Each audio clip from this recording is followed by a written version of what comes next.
Sometimes it's useful to have a function to check to see if a value is already inside of a list.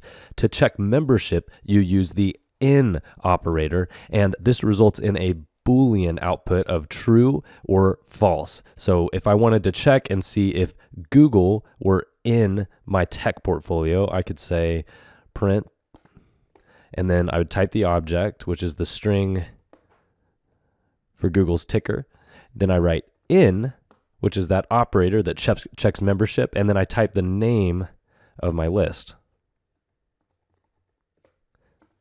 And that tells me that that is true. Google is in that list. Next, if I want to check the length of a list, which is how many objects are contained within a list, I use the len function.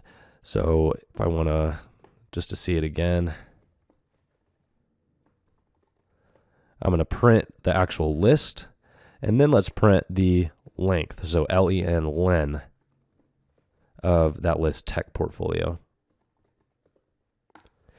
And here you can see the list, Apple, Microsoft, Cisco, Google, and NVIDIA, and the length of that list is 5 because there are 5 objects contained in the list.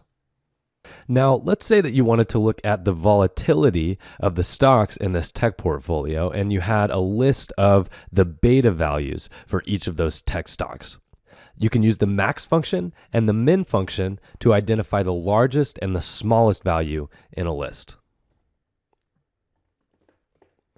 And it's really easy. You just type max and then in parentheses the name of the list. And if I want to also do the min, it's exactly the same.